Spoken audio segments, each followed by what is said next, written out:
Oke, kita akan belajar Menkyu bab 26 tentang saving, investment, and the financial system. Tabungan, investasi, dan sistem keuangan. Kita akan belajar tentang institusi keuangan, terus jenis-jenis saving, apa bedanya saving dan investment, terus ya koordinasinya di sistem keuangan gimana, terus efeknya dari uh, aturan pemerintah. Nah, yang pertama kita akan pelajari tentang institusi keuangan. Sistem keuangan itu ya, ya sistem keuangan gitu ya. Sistem keuangan itu lembaga-lembaga yang membantu melakukan penyesuaian antara tabungan seseorang dengan investasi yang dibutuhkan orang lain. Tuh. Maksudnya gimana? Misalkan kita sebagai orang ya, duit kita kebanyakan. Kalau duit kita kebanyakan, apa yang kita lakukan? Kita taruh di bank. Itu namanya saving. Di sisi lain, ada orang butuh buka usaha. Maka dia dia pengen melakukan investasi kan. Tapi dia gak punya duit. Apa yang akan dilakukan? Dia pinjam di bank. Yang dia pinjam itu duitnya siapa toh? Ya duit kita sih. Nah, itu namanya sistem finansial, sistem keuangan kayak gitu. Nah, itu juga financial market, pasar uang. Pasar keuangan ini lembaga yang seseorang bisa menabung secara langsung untuk menawarkan dana kepada seseorang yang ingin meminjam. Ini secara langsung. Nih, bond market. Bond itu kan obligasi. Obligasi itu kan surat utang. Maksudnya gimana? Misalkan kita beli surat utang negara, artinya kita minjemkan duit ke negara. Negara punya utang sama kita. Itu bond market. Stock market, kita tanamkan modal di perusahaan sebagai balas jasanya kita dapat saham. Saham ini tanda kepemilikan kita atas perusahaan itu dan kita bisa dapat dividen misalkan gitu. Nah, itu contoh financial market ya. Ada perantara finansial, perantara keuangan. Perantara keuangan ini eh, lembaga keuangan yang ya intinya dia jadi penengah. Kalau tadi kan bond market atau stock market itu kan langsung dari yang punya sama yang punya dana, sama yang punya dana sama, ya, sama yang punya instrumen atau aset finansial kayak perusahaan sama investor. Nah, itu kan langsung. Ada juga yang intermediaries. Contohnya bank yang itu tadi bahwa kita naruh uang di bank. Kalau ada orang yang mau pinjam uang dari bank, bank akan pakai uang kita. Lah itu bank sebagai perantara finansial. Ada mutual fund. Mutual fund ini reksadana gitu. Mutual fund itu reksadana.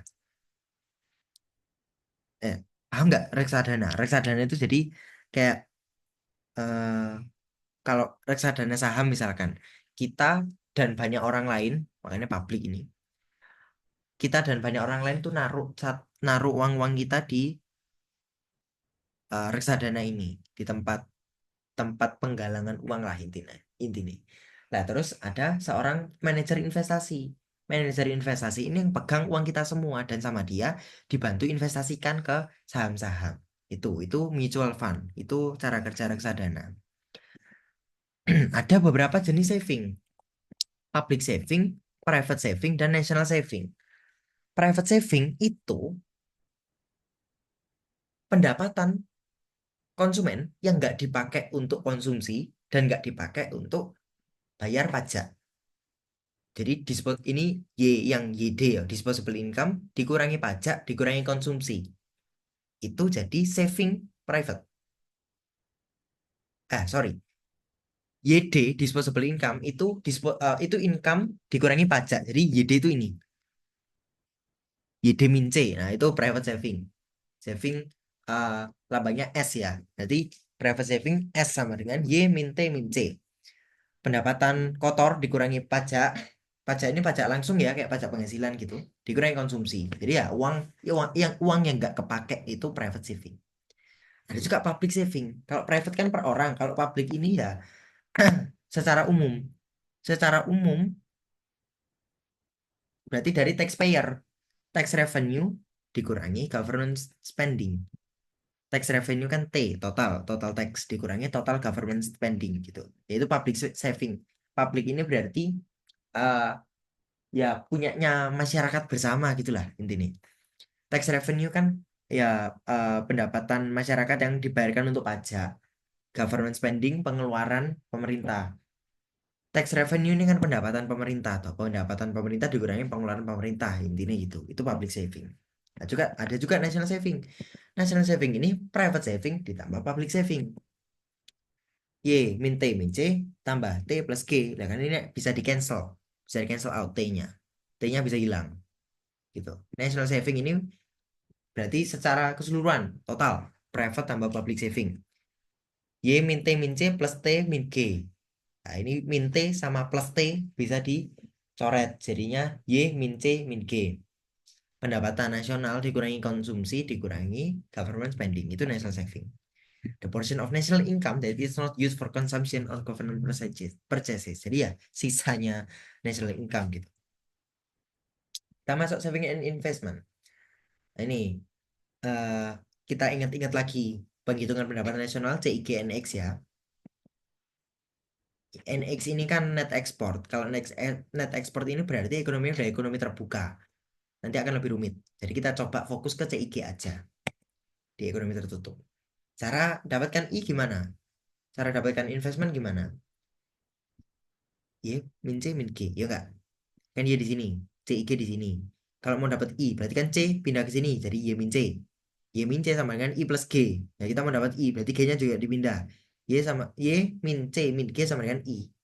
Nah, Y, C, G. Ingat gak ini apa? Kan ini saving, national saving, ya enggak? Berarti investment sama dengan saving di close economy. Nyambung nggak? Coba ya. Coba pakai ini. Ya, kita coba aja. Sorry. Jadi yang kita tahu apa private saving ya. Private saving itu pendapatan sorry pendapatan nasional dikurangi pajak yang dibayarkan perorangan dikurangi consumption ya kan yang nggak dipakai untuk konsumsi. Terus public saving itu oh sorry pendapatan penerimaan pajak pemerintah dikurangi pengeluaran pemerintah ya kan. Kalau national saving berarti private saving ditambah public saving. Berarti dia gimana? Y min T min C plus T min G. Ya kan? Ini min T, ini plus T. Bisa dicoret. Jadinya gimana? National saving sama dengan Y min C min G. Simpan dulu. Ini kalau saving ya. Kita belajar saving and investment. Coba kalau investment gimana? Pendapatan nasional rumusnya C, I, G, N, X. Di sini kita fokuskan di CIG. Kenapa? Karena ya kita dari tadi kan nggak bahas tentang orang luar gitu. Makanya kita CIG aja. Kalau dapat cara dapatkan I gimana? Kan kita belajar saving and investment. Saving kita udah nemu. Investment gimana? Kan ini. Berarti C-nya kan pindah ke kiri. Jadi Y min C. G-nya juga pindah ke kiri, ya kan? Ini. Berarti investment itu Y min C min G. Loh, ternyata sama. Kesimpulannya apa? Di ekonomi tertutup, ya, tanpa faktor yang dari luar negeri, investment itu sama dengan saving. Ini kalau dari sisi penghitungan. Kalau dari logikanya gimana? Ya gini, kenapa investment sama dengan saving? Kamu gini, untuk investasi, caranya orang investasi gimana? Kan dia butuh beli barang modal, ya kan? Sumber uangnya dari mana? Ya sumber uang untuk investasi itu kan uang yang nggak kepake. Uang yang nggak kepake itu apa? Ya uang yang nggak dipakai untuk konsumsi, ya kan gitu. Uang yang ya nggak dipakai untuk konsumsi, ya sisanya itu bentuknya apa? Saving. Ya toh, kita kalau kita punya uang nggak kepake, ya kan jadi simpanan, jadi saving.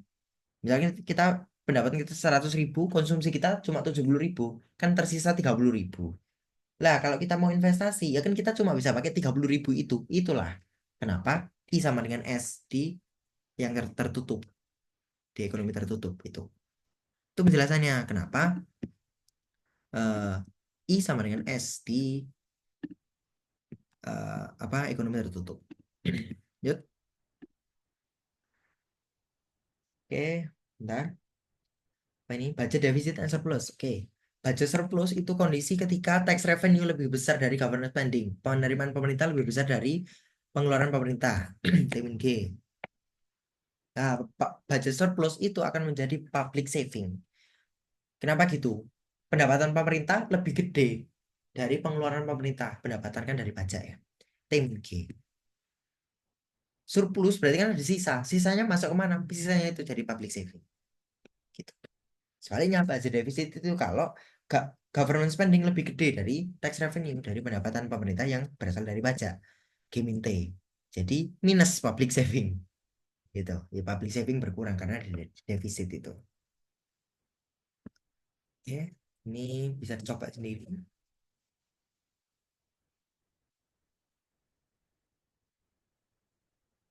Nah, skip aja. Oke, meaning of saving and investment. Private saving itu income yang tersisa setelah rumah tangga konsumen bayar pajak dan bayar untuk konsumsi. Nah, apa yang bisa dilakukan oleh rumah tangga konsumen? Kalau punya saving, mereka bisa beli aset finansial, mereka bisa deposito di bank, mereka bisa nabung di reksadana, atau ya udah tinggalkan di bank aja terus cek eh, ditimbun gitu. Terus kalau investment itu tadi saving ya, investment itu pembelian modal, pembelian barang modal atau capital. Contohnya bangun pabrik baru, beri peralatan untuk produksi. Nah ini beli rumah, beli rumah itu ini perdebatan di antara ekonom. Ada yang bilang itu konsumsi loh kan dia nggak produksi gitu, kan itu rumah tangga konsumen yang beli. Tapi ada yang bilang juga itu investment. Kenapa? Ya karena nilainya naik terus. Eh apa ya? Ya itu bisa. Terus ya intinya ya rumah itu bukan konsumsi, itu investment gitu. Ada yang bilang gitu. Kalau di Mendio ternyata kayak gitu. Tuh. Di ekonomi makro khususnya di penghitungan pendapatan nasional, investment itu bukan pembelian aset finansial, termasuk saham dan obligasi, bukan. Investment itu pembelian barang modal untuk produksi. Oke, kita akan belajar tentang market for loanable funds. Loanable fund ini apa?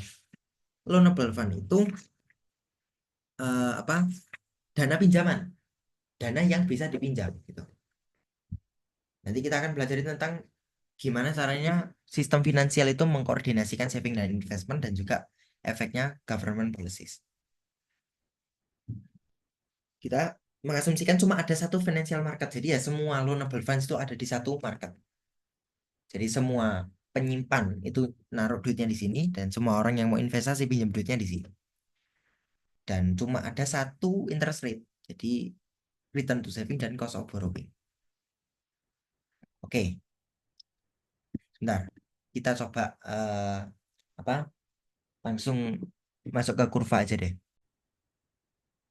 Oke, kita coba sorry.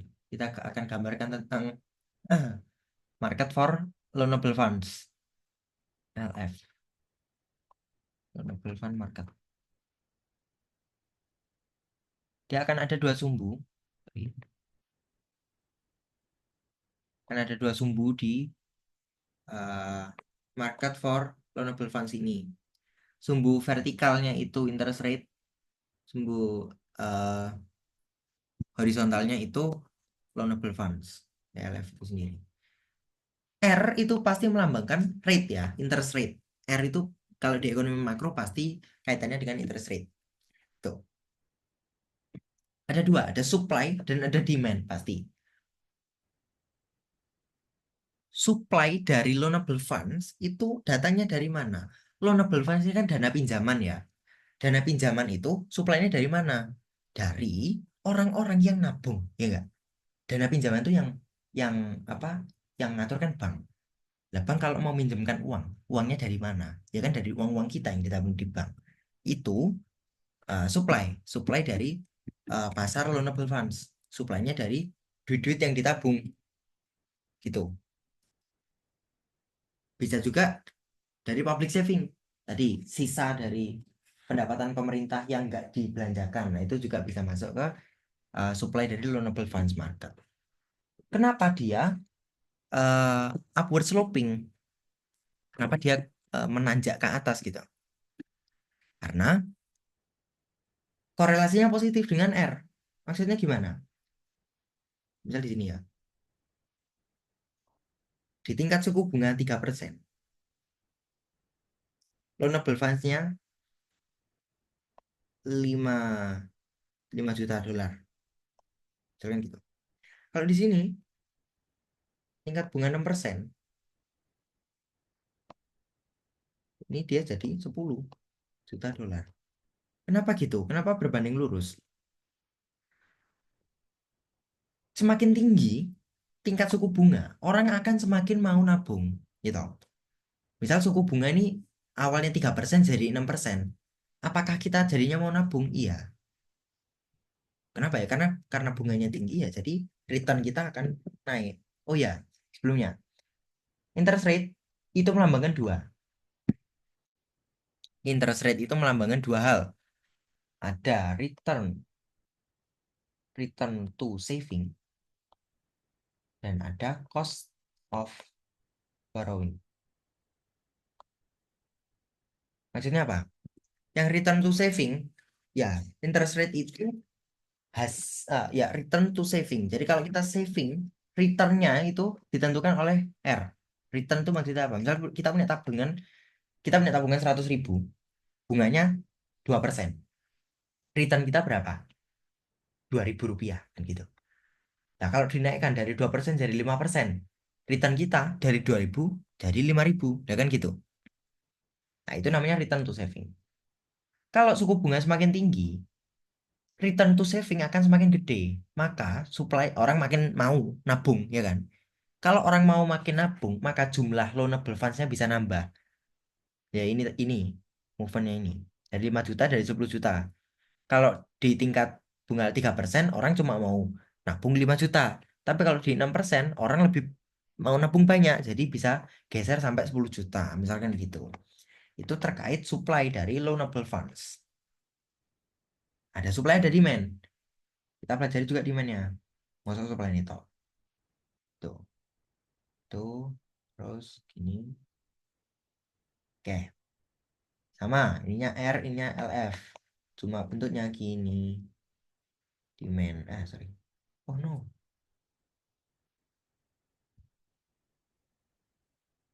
Kok gitu? Sebentar ya. Oke, nih demand-nya bentuknya gini. Nah, kebalikannya, demand itu asalnya dari mana? Demand untuk loanable funds, demand untuk dana pinjaman, ya siapa sih yang mau minjem uang? Orang-orang yang mau berinvestasi, ya nggak? Orang-orang yang butuh butuh buat nambah modal. Ya, makanya mereka akan pinjem uang kan gitu. Makanya demand untuk uang yang bisa dipinjam. Kenapa tingkatnya? Kenapa slope-nya turun? Karena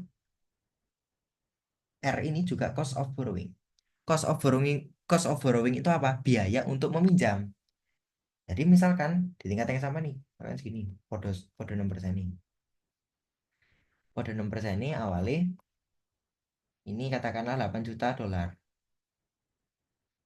Di tingkat bunga 6%, pinjamannya 8 juta dolar. Kalau bunganya turun jadi 3%, apa yang terjadi? Ternyata loanable funds-nya nambah jadi 12 juta. Nah, kenapa gitu? Kalau tingkat suku bunga turun, kan dia akan bunga pinjaman akan semakin rendah, ya toh. Kalau bunga pinjaman akan semakin rendah, ya orang jadi murah. Kalau mau pinjam itu murah, bunganya murah. Makanya mereka mau pinjam lebih banyak. Nah, intinya gitu. Itu terkait uh, demand dan supply dari loanable funds. Kalau digabung jadinya gimana? Gini. mau tadi itu Fund sama R, dia demand dan supply dan demand. Nah, ya gini, ini akan berada di titik equilibrium, terus ini ada di titik equilibrium juga, berapa miliar gitu. Tuh, udah gini aja. Nggak rumit sebenarnya. Kayak demand supply biasa, cuma sumbunya R sama loanable funds. Itu. Nah, selanjutnya, bentar. Oke, setelah ini kondisi equilibrium biasa, tanpa ada intervensi dari pemerintah. Kalau ada intervensi. Yang pertama, misalkan ada insentif untuk nabung.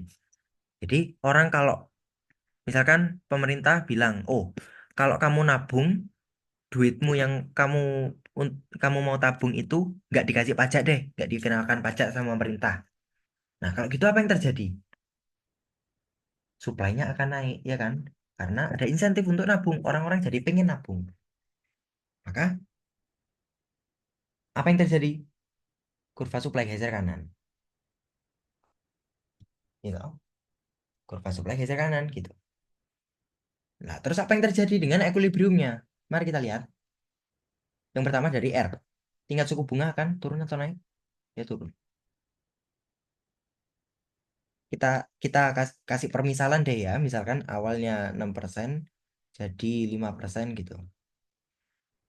Tingkat suku bunga akan turun. Lalu apa yang terjadi dengan kuantitinya? Quantity loanable funds. Misalkan di sini 50 gitu deh. Apa yang terjadi sama kuantitinya? Kan dari sini ke sini. Kuantitinya akan nambah 60. Jadi kalau supply dari loanable funds itu akan itu nambah, apa yang akan terjadi? Suku bunga akan turun. Kalau tingkat suku bunga akan turun, orang jadi lebih pengen minjam. Kalau orang lebih pengen minjam, loanable funds akan naik. Gitu. Itu kalau ada saving insentif, jadi insentif untuk nabung. Gitu. Nah, yang lain misalkan ada insentif untuk investasi. Kalau investasi dia kaitannya dengan demand dari loanable funds. Gitu. Loanable funds R. Ini demand. Sebentar. Oke, ini demand-nya, supply-nya. Katakanlah sama awalnya di sini 6%, di sini 50 gitu ya. Nah, ini ada insentif untuk ojo insentif kebalikan nih. Ada pengetatan aturan untuk investasi. Misalkan eh apa ya? Misalkan pemerintah mengeluarkan peraturan yang boleh investasi hanya yang berusia 50 tahun ke atas. Nah, misalkan itu. Jadi perusahaan yang umurnya 50 tahun ke atas tok yang boleh investasi, misalkan gitu. Lah, berarti kan orang nggak bisa investasi. Kalau orang nggak bisa investasi, apa yang terjadi dengan pasar dana pinjaman? Demand-nya akan turun. Karena nggak ada orang yang mau pinjam uang gitu. Karena orang-orang ya nggak bisa pinjam uang, nggak bisa investasi, ya ngapain pinjam uang gitu. Maka demand-nya akan turun. Kalau demand turun berarti dia ke kiri. Dia aksen di sini. Nah, apa yang terjadi dengan equilibrium? Awalnya di sini, jadi di sini. Mari kita cek. Yang pertama, tingkat suku bunga. Oh, ternyata turun juga. Tapi loanable funds-nya naik atau turun? Oh, ternyata turun di 40, misalkan gitu. Nah, itu efeknya ke situ. Ternyata kalau demand demand dari loanable funds itu turun, efeknya ke suku bunga turun, loanable funds juga turun. Gitu. Sebenarnya enak kalau udah bisa apa bikin dan baca kurva tuh informasi-informasi yang kayak gini tuh langsung kelihatan sih. Enaknya gitu. Nah, apa yang terjadi? Oke, bentar, ini kita tutup dulu, kita kembali ke PPT. Oke, benar.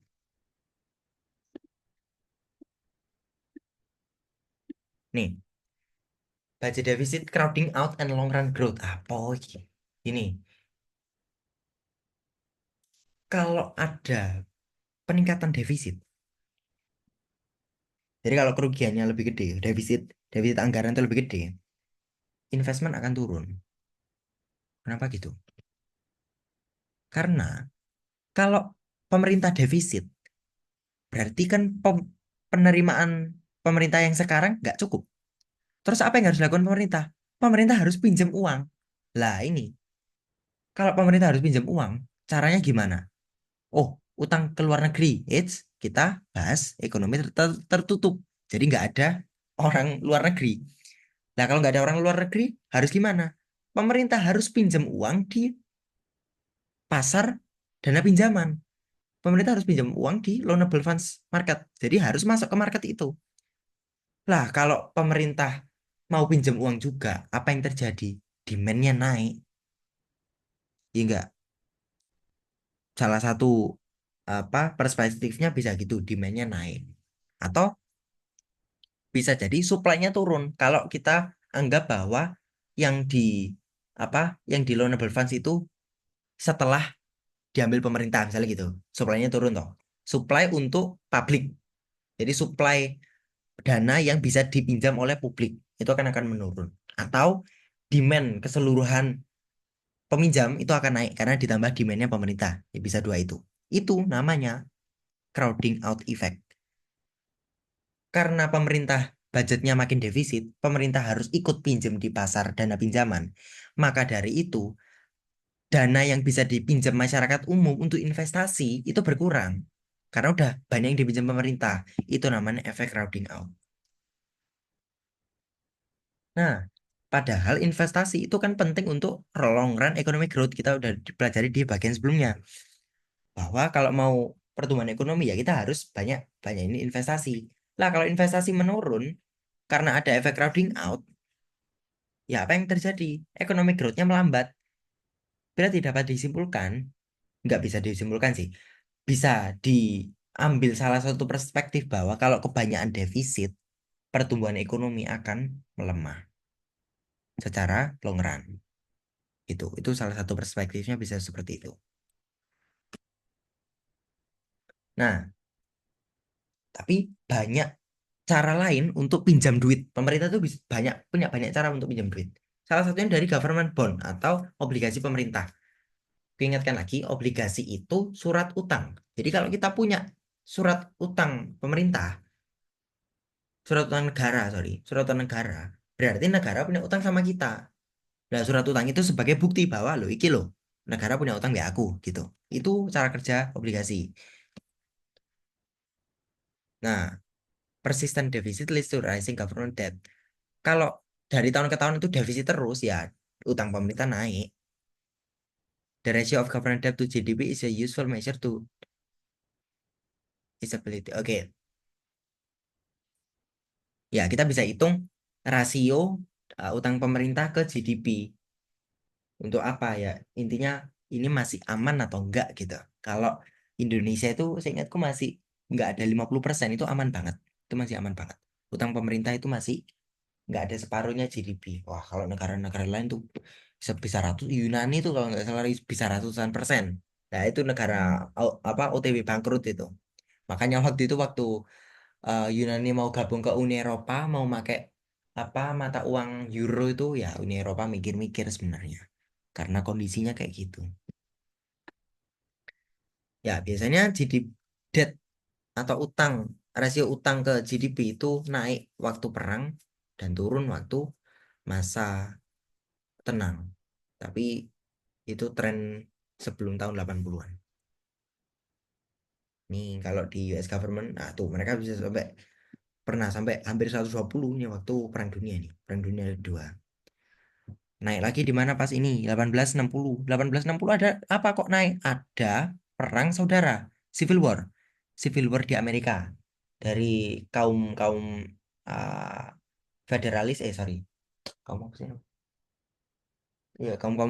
Ya, kaum federalis yang di utara itu mereka yang menolak menolak slavery atau perbudakan melawan orang-orang separatis di selatan. Itu kamu-kamu yang mempertahankan perbudakan. Lah itu karena ada perang saudara itu dia naik itu tahun 1865 yuk pas tuh di sini gitu. Itu naik.